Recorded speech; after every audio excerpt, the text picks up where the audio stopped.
What's up, everyone? Welcome to another edition of the Delivered Lumens podcast. I want to be really transparent with you guys. June has been an absolutely insane month for me. I recorded this episode early on in the month and wanted to get it posted sort of in the middle of Pride Month. It looks like by the time this goes live, it will be almost the end of Pride Month. But I had a really in-depth and interesting conversation with Alana Shepard. She's a lighting designer. She's an advocate. And I think the heart of this conversation, we talk about light and controls and all the nerdy lighting things that you might expect to industry professionals to talk about. But when we shift into a conversation around advocacy and identity,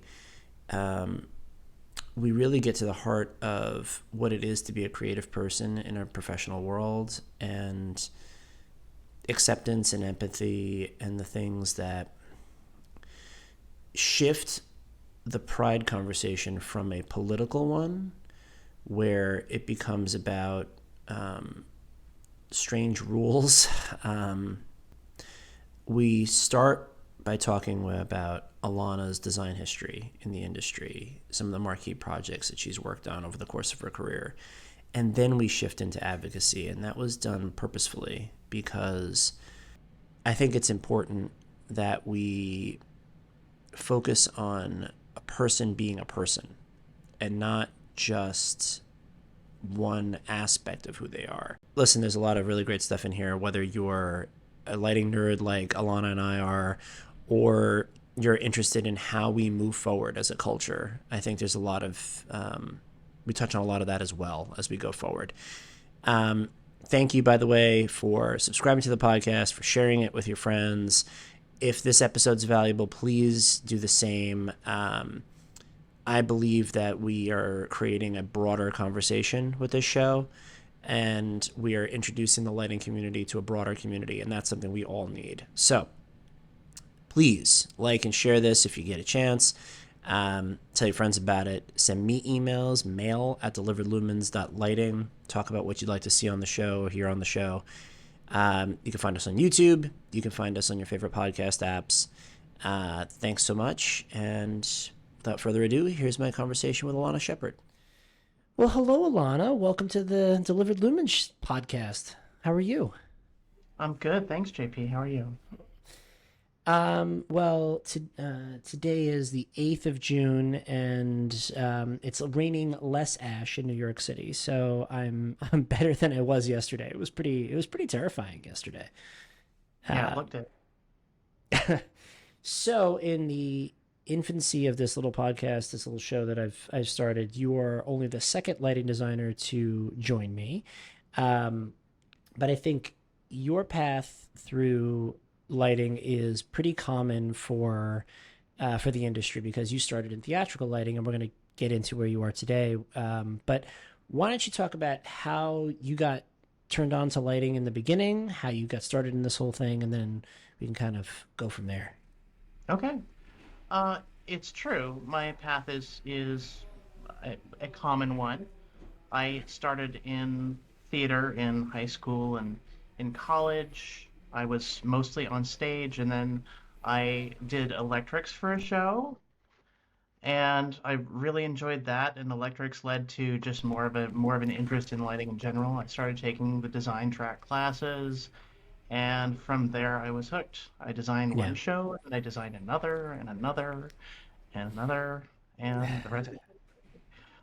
Yeah, that's how it happened for me too. I was the kid that wanted to like build sets and make it snow and do all that stuff in high school, and then it wasn't until college that I actually started lighting stuff, but it was a similar path.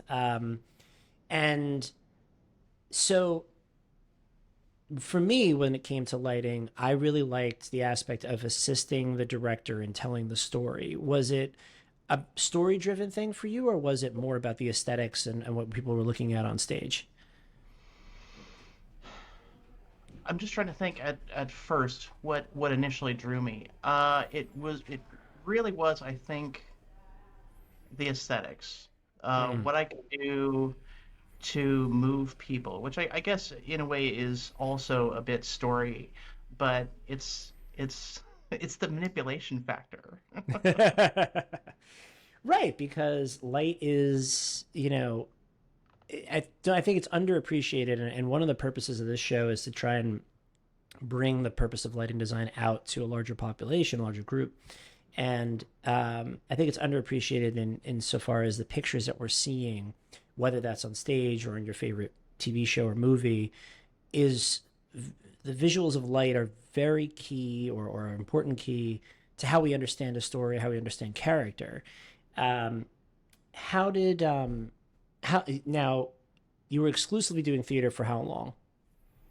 9 years. Yeah, yeah.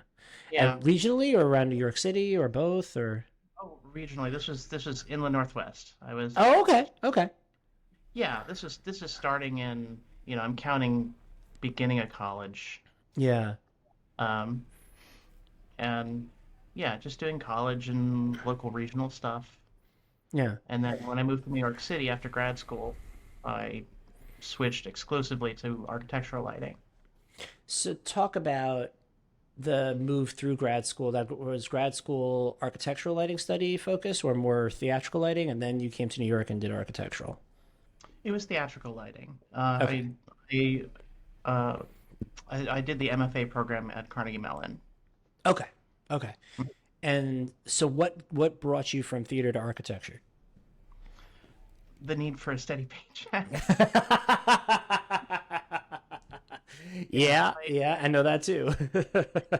in my last months of grad school, I got engaged, and we went where the first one of us found work, and that was my wife at the Okay. time, or my fiance at the time, actually. And so I followed her, and I felt a very, very compelling need to pay the rent.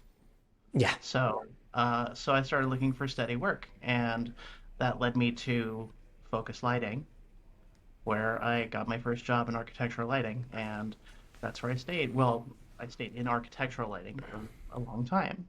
Yeah, yeah. Um, so I think this is an interesting for people that aren't necessarily lighting people.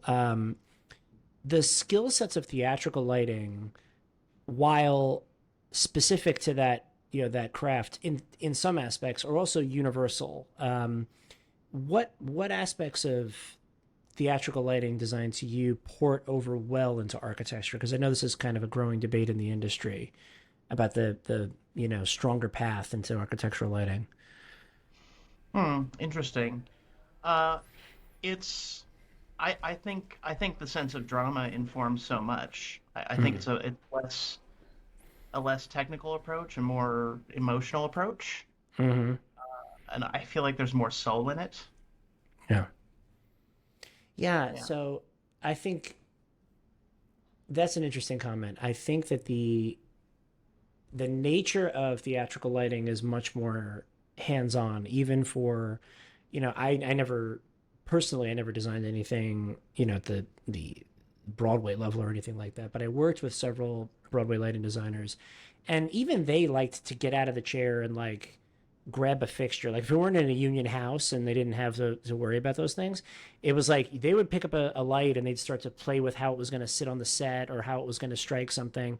Um, it's a more hands-on medium, I think, than typically architectural lighting is until the very last steps.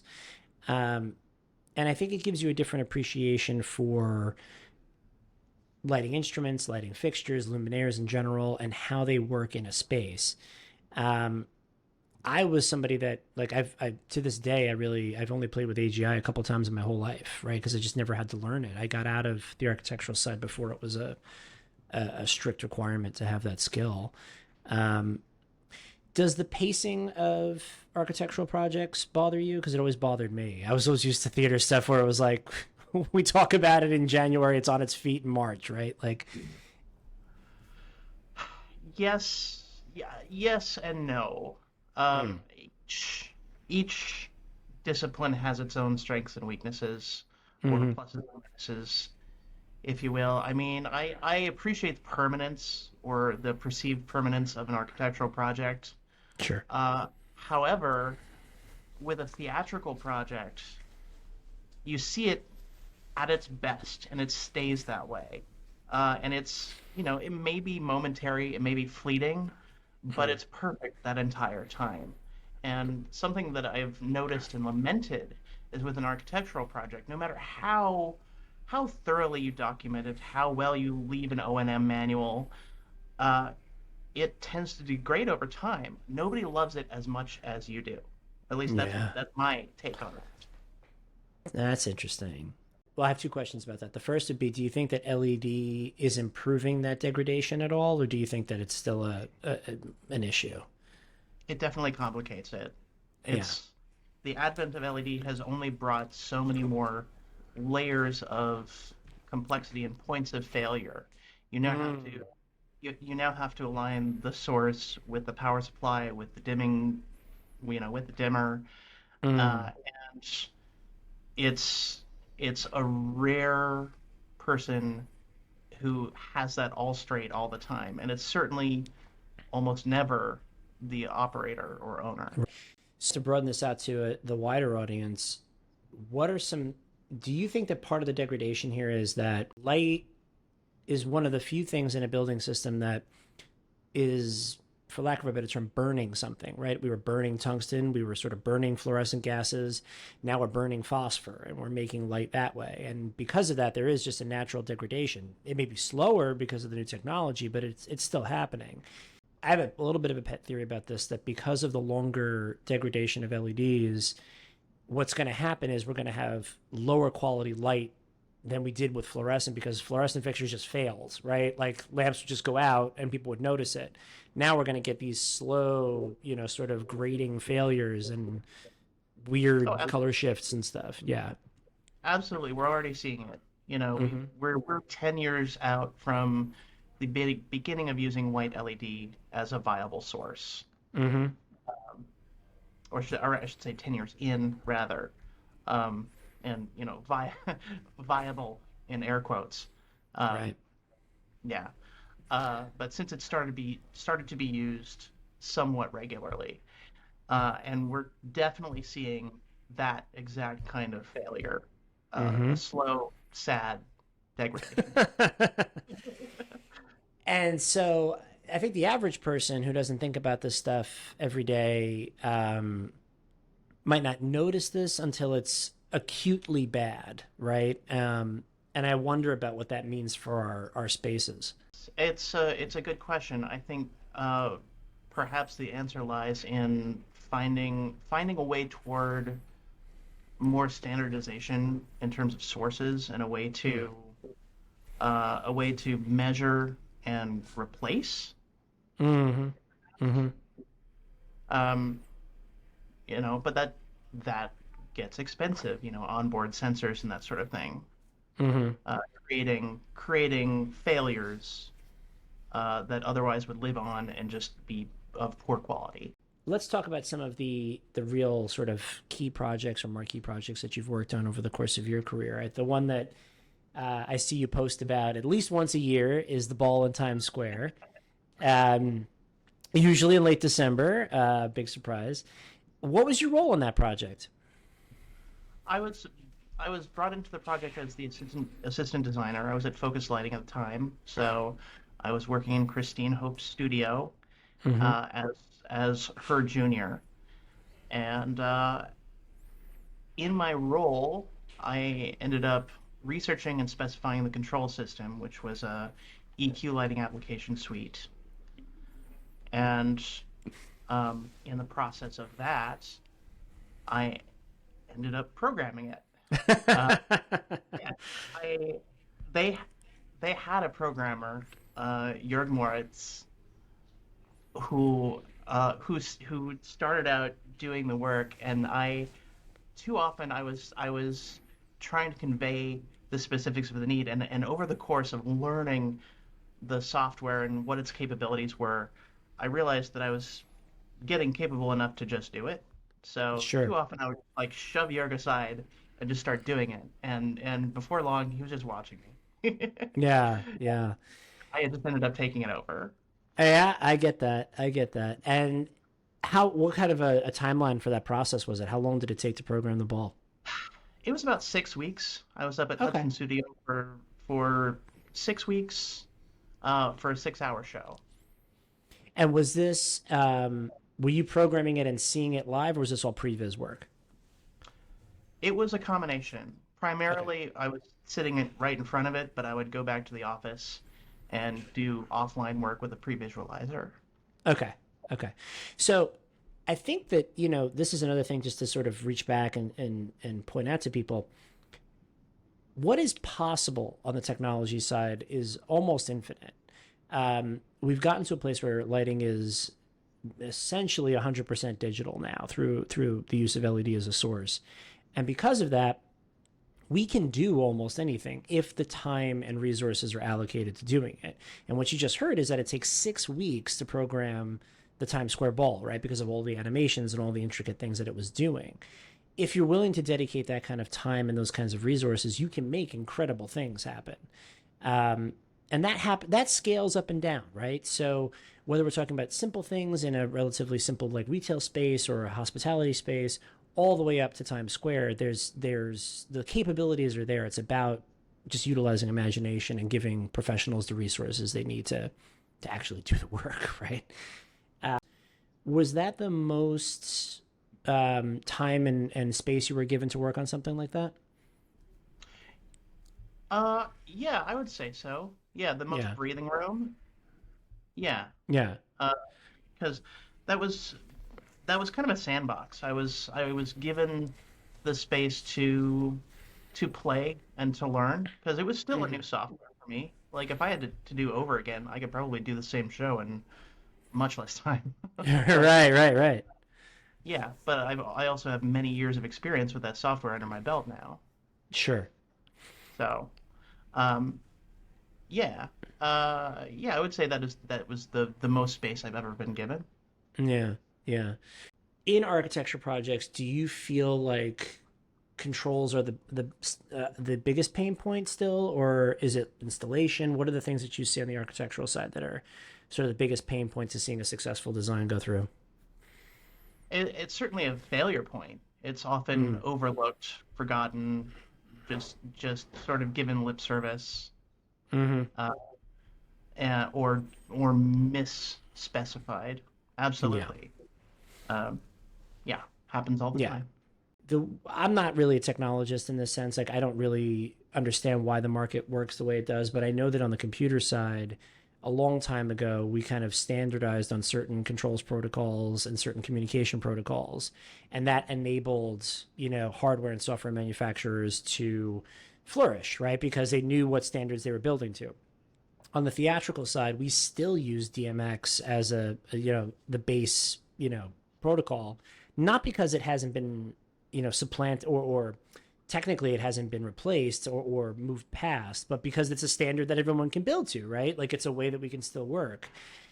Um, I am so curious and frustrated as to why we haven't come to a similar place on the architectural side. It just seems inevitable, or if there's just too many interests involved, I'm not sure. I think you might have hit on it there. Too many Yeah, interests. yeah, Yeah. yeah. But that didn't happen in theater. I guess USITT just said this is what we're going to do, and then that became a standard. We don't have that from on the architectural side. There's no body getting involved to say this is what we all should build to, right? Yeah, not so much. Uh, I think you really hit the nail on the head. Is there are too many voices in the room, you might say, Hmm. and the analogous body, uh, I think maybe has a lot of influence from these different entities, keeping that from happening. Yeah, yeah, I can't say that for sure, but I would speculate that surely. yeah. I don't know. I don't know if it's that or if it's just that like you're dealing with a lot of legacy stuff, and so there's a concern about how are you going to move a new dimming protocol into every house in America? I'm sure that those kinds of conversations happen. but I don't know. I mean, we all got on the internet, like we all figured it out, right? Like we all figured out that networking, right? So I'm skeptical that it's not possible. I think it would be if we just decided this was how we were gonna work. One of the most standard protocols is 0 to 10. We see it specified most of the time in commercial dimming. I'll say here in the United States. Where did that even come from? Why is that what we're doing? And do we think it's effective? It's it's the closest thing we have to default. Is it Mm-hmm. effective? Um, there are definitely better protocols out there. Right. I think it's unnecessarily complicated from an installation standpoint, Mm-hmm. and I think there are more advanced and simpler from a topology standpoint protocols out there that could supplant it. But like we were saying, it's a matter of standardization. Yeah.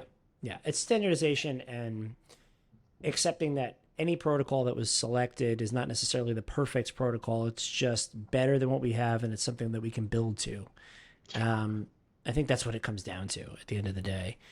Um, One more project that I had on my list that I wanted to ask you about was W Hotel in Times Square. Your marquee projects all seem to be happening around Times Square. It's true. It's true. And in past introductions, I've often said, and I do other projects not in Times Square. So talk about the W. Talk about what was that project like, and what were some of the ups and downs of it. Okay, that happened when I was at Bold, and um, ups and downs. I would say it's mostly ups. It was a really Yeah. positive project. It turned out beautifully. I was working Mm. with Josh Held. Um, he was the interior designer. Came up with a great design and a great concept of having these digital clock walls. And Mm. as soon as he said that, I just ran with it. It's like I could make this happen. I love that. That's awesome. Yeah. And Yeah. so, talk a little bit about these digital clocks. Let's talk about what do we see when we walk in there? Okay. So we're talking about the living room at W Hotel Times Square, which is the registration area lobby, and it's also the bar and kind of lounge area. It's all sort of combined on the seventh floor of the W. Mm.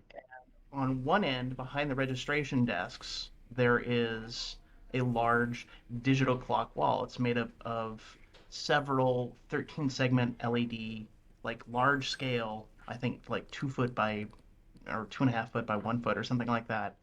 Mm. 13 segment LED characters, basically. There's a similar wall on the other end of the room behind uh,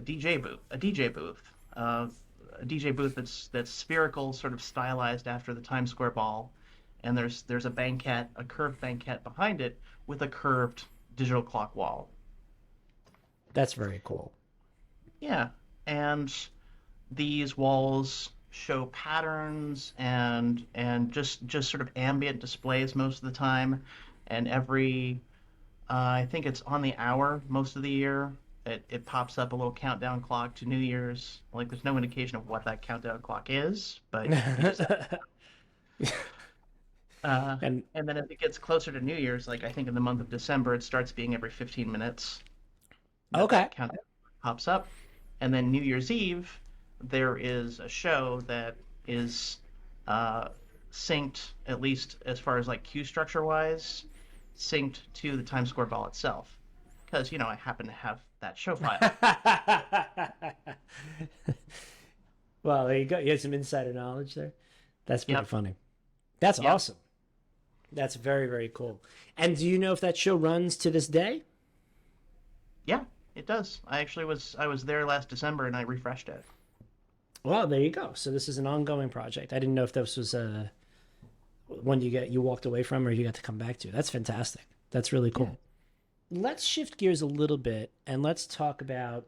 I'm going to say the full name just so people understand what the acronym. We're going to say the acronym a bunch in the conversation, but I want to give the full name first. So, you are a co-founder of North American Coalition of Lighting Industry Queers.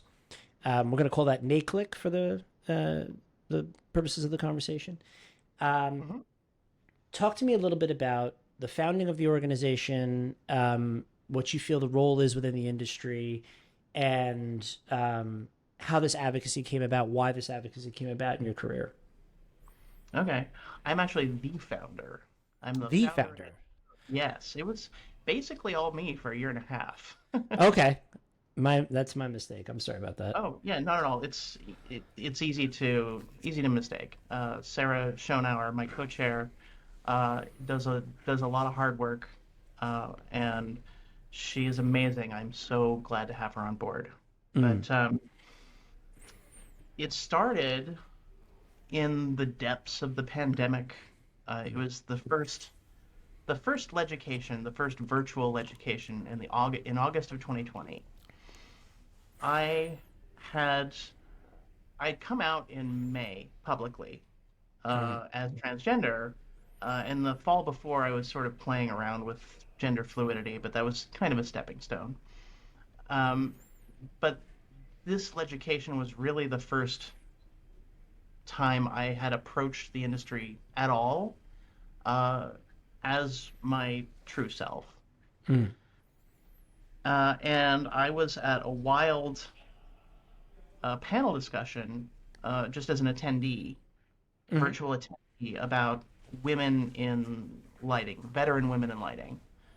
So a bunch of veteran women in lighting talking about the bad old days of just blatant misogyny and harassment. mm, And I started to form a question in my head about how there might be parallels to the modern queer or trans experience. And I came up with the question, and I typed it up, and I wanted to hit send, and I just couldn't hit the send button because I felt like I didn't have a voice in that room. I felt like I didn't have the mm, space to say that word, to say those words, to steal the focus of the conversation. Uh, and now, in retrospect, I would totally hit send, um, because I absolutely have a voice in that room, and also I know Wild is very supportive mm, organization.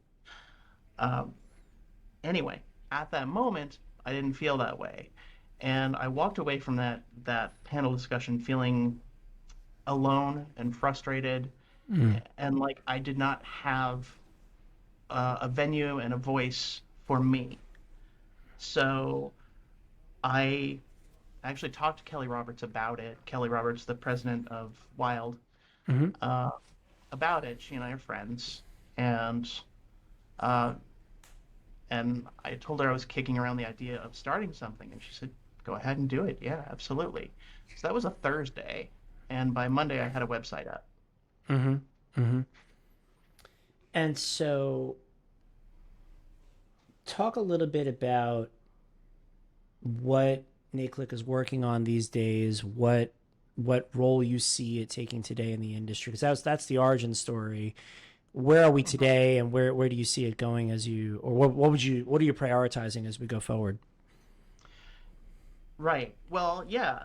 Initially, it was about visibility and mutual support, just a beacon for queer people in the industry to come toward and find one another, and in turn let the world know that we exist. Mm-hmm. Things have changed a little bit in the last couple of years. There's been a very resurgent anti-LGBTQ sentiment in certain places and certain political ideologies, and we have had to pivot as far as our mission goes in Mm, response. We, as a matter of necessity, as a matter of survival, we need to take a more active and activist role in mm, this world, and to push the entities in this industry, the businesses and the organizations that have influence on the wider world, to be vocal allies and be genuine allies. mm. Let's pick up on that for a second. What does a good ally look like? What are those? Because this is something that I think about a lot. You know, you don't want to. and maybe this is, I don't know, I don't think it's controversial to say, but I don't think you want to be like a Taylor Swift ally, right? Like where you're taking this on to enhance your own star power, right? That's not where you want to be. Um, I don't want the Taylor Swift fans to come after me, but I don't think You that's did going to happen. a bunch of Swifties. Oh no, not the Swifties.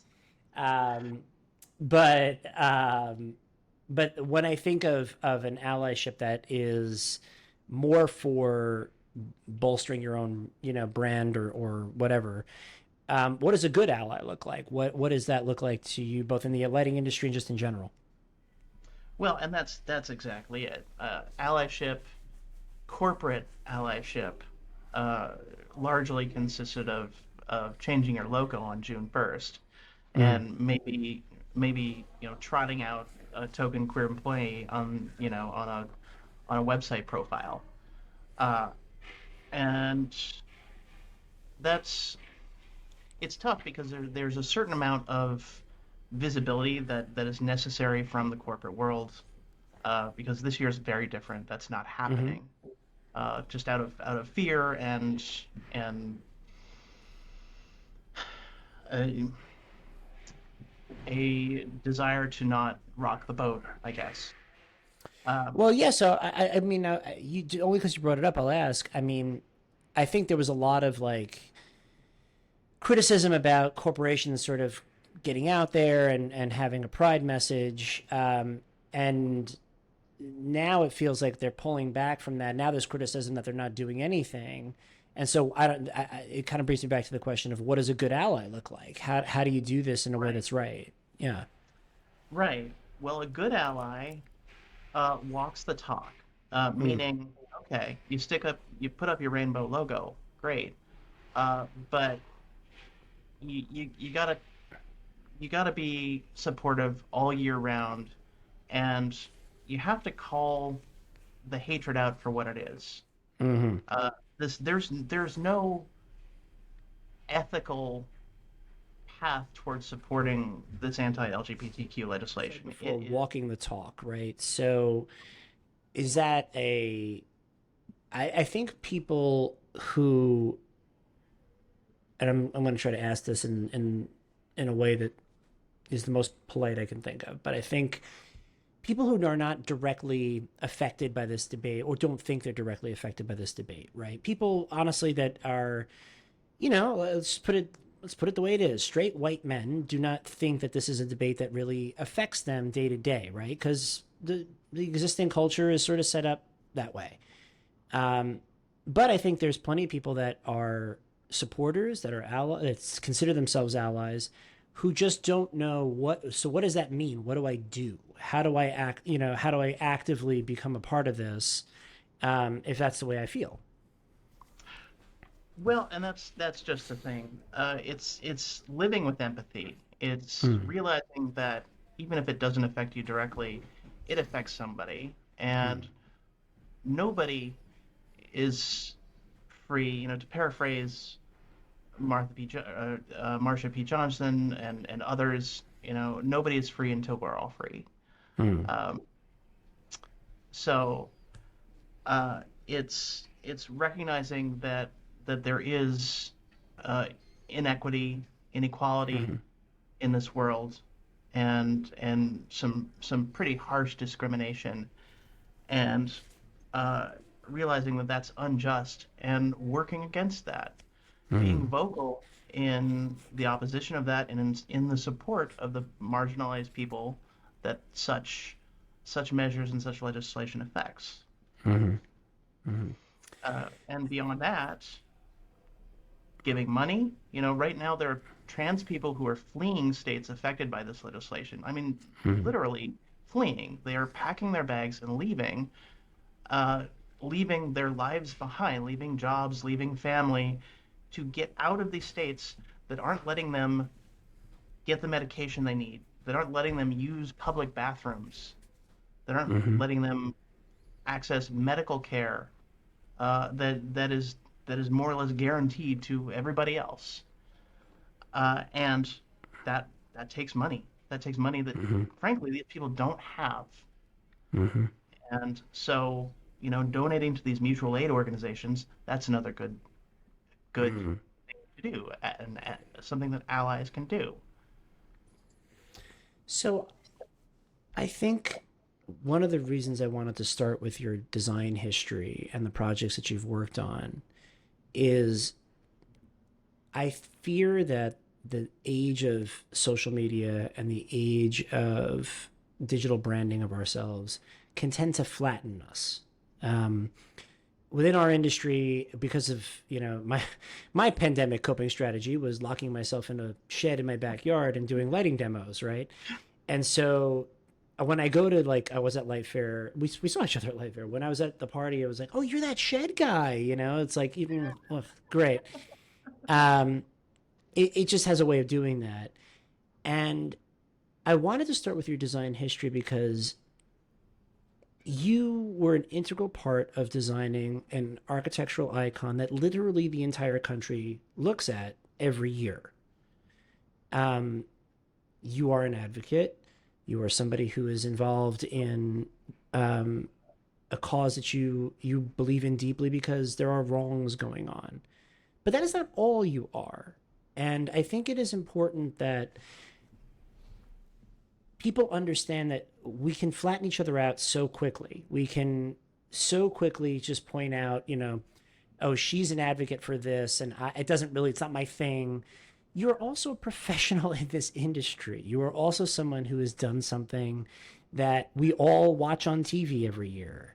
Um, and that to me is important to continue to recognize that this is not just about arguing for argument's sake. This is about people that we work with, people that we respect, people that are an integral part to our culture are being threatened and marginalized. And we would all lose out if your talents were not part of what happens every year on New Year's Eve. We would all lose a little something. And how many Alana Shepards are there in the United States? And how many pieces of talents would we be losing? That's my concern here. My selfish concern is that there are more talented people out there that are would not have the opportunity to add to our culture. Well, that's exactly it. That's exactly it. We're not we, but there are forces that are Hmm. snuffing out voices that are valid, that are beautiful, that need to be heard. And that's something I always say when I speak at industry events, is that we are a community in this industry. It's Hmm. people say the words lighting community, but it's actually treating it that way. Hmm. Bringing the community back into it. It's a surprisingly small world, Hmm. and to ignore our peers in that way, even if there are only a few of us, but there are more than you think, frankly. Hmm. We're just not very vocal. Hmm. Um, is we just need to support one another. Hmm. It's that simple. Right. Right. Um, do you think your work or your advocacy either has or will inform your lighting design work going forward? Or do you think those are just kind of two separate parts of your brain, two separate parts of your being, and they don't really interact? Oh, no, absolutely, it does. Mm. It's it really has made me reflect on everything I do. Mm. Uh, the value of it, uh, culturally, who benefits from every project I do, and who doesn't. Who is this negatively affecting? So, Mm. from a light justice standpoint, Mm. what is this doing? Okay. That's interesting. Um, there's a Zaha Hadid quote that I'm going to butcher because I don't have it in front of me, but somebody asked her about her design aesthetic and if she thought that it had something to do with being one of the few major female architects in the world at the time. And she said, of course it did. right? Like who I am is what you're seeing. This is what I create because of who I am. Um, and I'm interested if you're on a similar journey with your design work, and if the the full imagining of who you are, the full sort of understanding of who you are, has changed you as a designer. Absolutely. Mm, mm, Absolutely. Uh, I existed in the architectural lighting world for 15 years with uh, an invisible millstone around my neck. mm, I didn't know it was there. I didn't fully realize it. mm, And when I shed it, I felt like I had a superpower. I mm, had a confidence and a belief in myself and my abilities that unlocked so much more. Um, and that's one reason why I got back into the theater. That's kind of a longer story, and we haven't really touched on that. But but it gave me the confidence to do theater again in addition to architectural lighting, mm, and my confidence as well as having all this architectural experience has informed my theatrical design so much. Uh, mm. and my work is so much better now.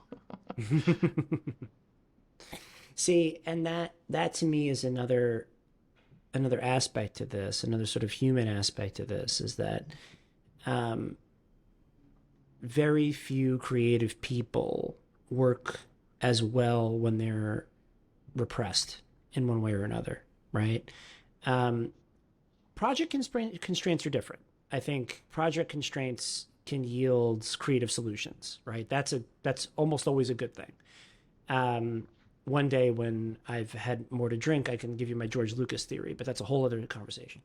Um, I think project constraints are good, but when you personally feel repressed and restricted, I cannot imagine anyone doing their best work. It just doesn't seem possible to me. Um, and so, No, I had one hand tied yeah, behind my back that whole yeah, time, yeah. and I couldn't put my finger on it, and it annoyed and frustrated the people I worked with. Uh, I knew I wasn't doing my best work. I knew that Mm, somewhere I had potential, more potential, that but things just weren't lining up. And once mm-hmm, I realized what it was, and I accepted myself, I accepted who I am, and came out to myself and then to the world, it changed everything. mm, mm. So what's next? What are the projects on the boards for you? What's going forward for whatever time frame you feel like sharing? Whew, that's that's a big question.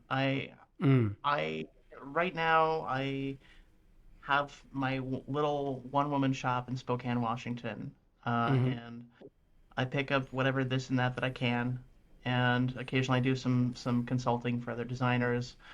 But I've gotten some interesting offers Okay. recently Well, to good. teach.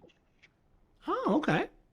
Yeah, so I'm considering a move into academia. That'd be cool. That'd be very cool. Yeah. I've gotten to do a couple of guest lectures lately, and one of the things that was interesting is I did a guest lecture at Parsons, and my first boss in architectural lighting, um, it was actually just at the start of LED becoming a viable source, like we were saying earlier. And I said, "Oh, it's going to use so much less energy, and shouldn't we at least consider it for this?" And my boss said, "I don't give a shit. My job is to make sure that everything looks great." And at that point, energy code really hadn't kicked in, really wasn't, like the driving force it is now. And fast forward to this guest lecturing, and we're asking these students to define their values and what values they're going to bring to a design project at the outset. And I think it's a huge shift in the thinking of our industry.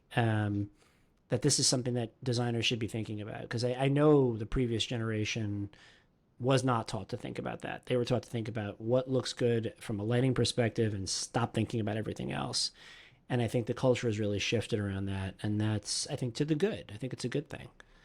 Absolutely, and that's a fantastic parallel uh, when looking at issues of an inclusion and equity. Mm-hmm. The if we want to just put it out there, the old white dudes Mm-hmm. in the industry say all the time, why do we need this? Why do we need this? Well, the reason why we need this is because the younger generation, the emerging professionals, won't have it any other way. And Mm-hmm. if this industry isn't inclusive, they're going somewhere else. Mm-hmm. They've I said think that much to my face.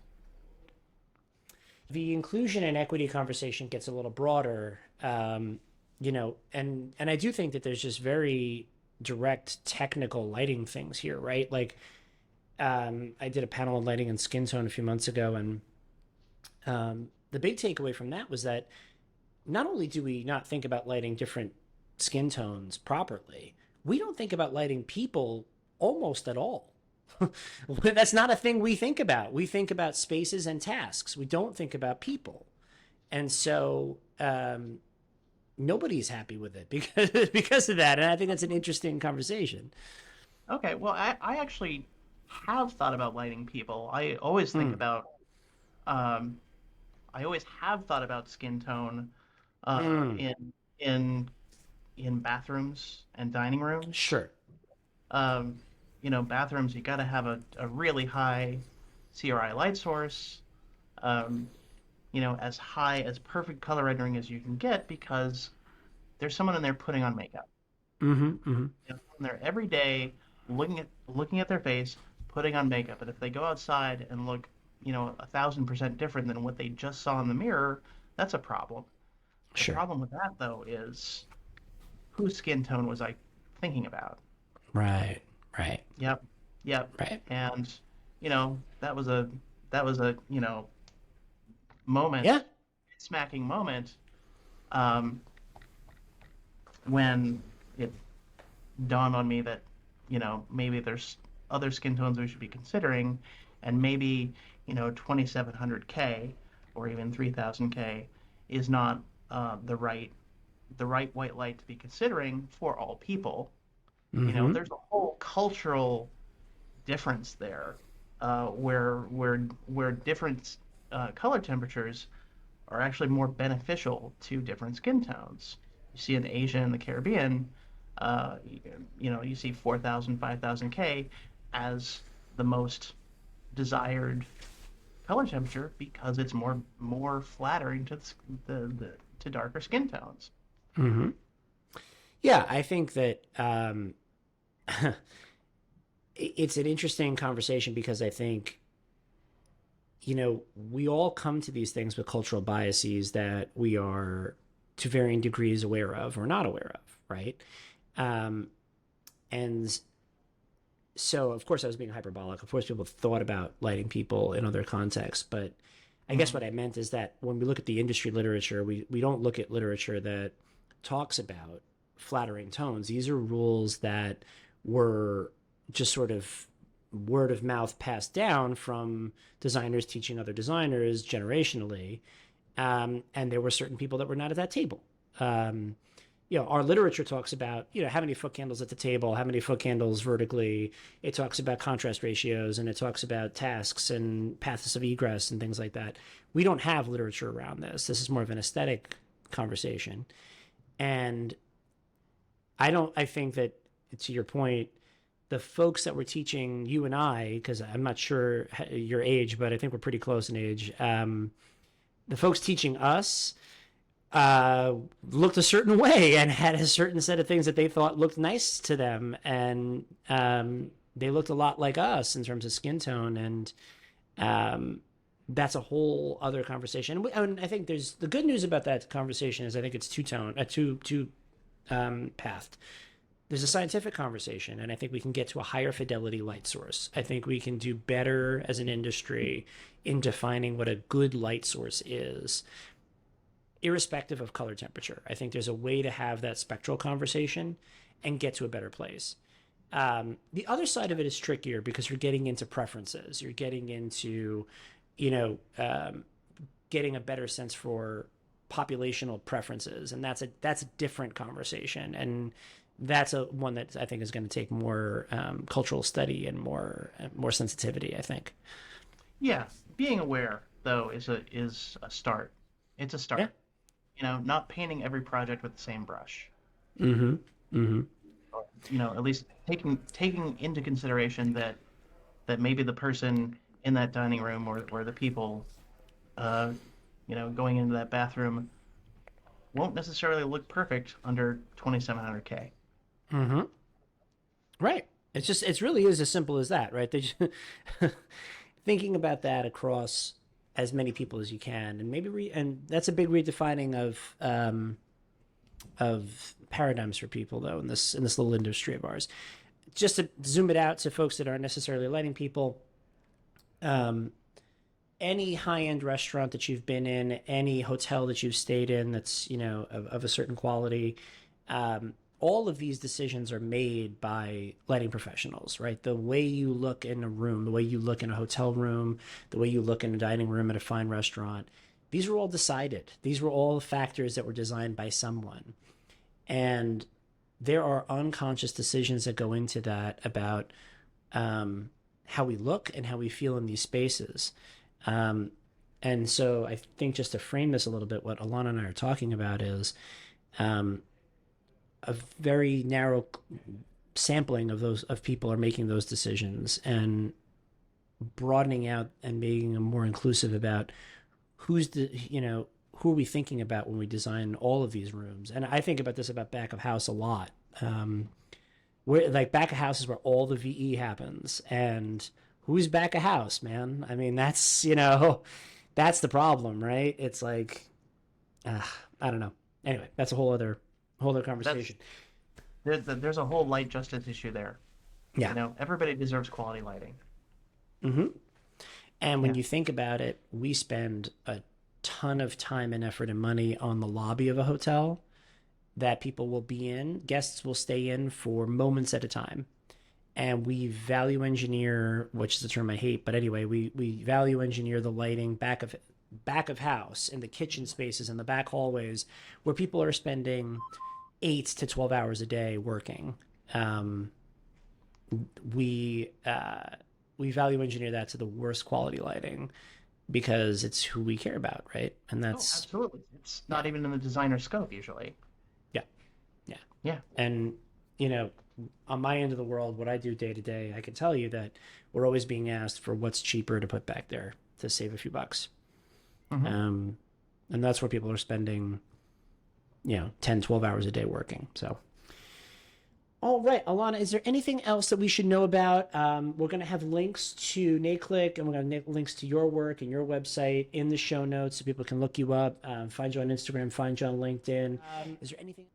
Alana, thank you so much for joining me on the podcast today. Despite the horrible lighting I have in my little cubby hole here in WeWork, I appreciate it so much.